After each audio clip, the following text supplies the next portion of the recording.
Le changement climatique frappe de plein fouet l'agriculture africaine, un secteur dont dépendent près de 2 tiers de la population active. Selon la FAO, les rendements ont chuté de 34% depuis les années 1960 en raison de la sécheresse prolongée, d'inondations destructrices et de précipitations devenues de plus en plus imprévisibles. Et cette vulnérabilité est accentuée par un fait majeur, 95% des terres agricoles du continent dépendent encore exclusivement de la pluie.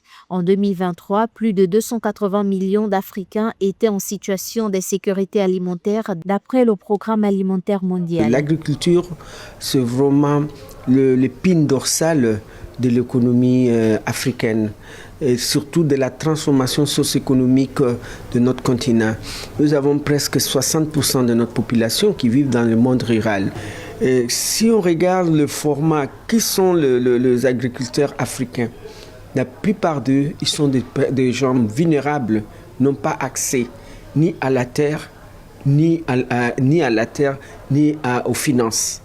Et ça pose un problème. L'agriculture représente pourtant un pilier de l'économie africaine, contribuant à environ 23% du PIB et employant plus de 60% des habitants selon la Banque mondiale. Mais ce secteur vital souffre d'un sous-financement chronique. Les États africains y consacrent en moyenne moins de 5% de leur budget, loin de l'objectif de 10% fixé lors du sommet de Maputo. L'agriculture africaine fait face à de nombreux défis qui sont assez souvent rappelés. Donc les effets du changement climatique, si on vous dit que 25% des terres agricoles en Afrique sont dégradées et cette dégradation continue toujours. Donc c'est un des piliers de la production agricole qui est aujourd'hui une contrainte majeure pour les producteurs. Résultat, les agriculteurs ont un accès limité aux semences, à la technologie et aux services de conseil, tandis que les infrastructures restent insuffisantes, provoquant d'importantes pertes après récolte. Si rien ne change, certaines cultures de base comme le maïs, le sorgho ou le mil pourraient chuter de 50% d'ici 2050. Les instruments financiers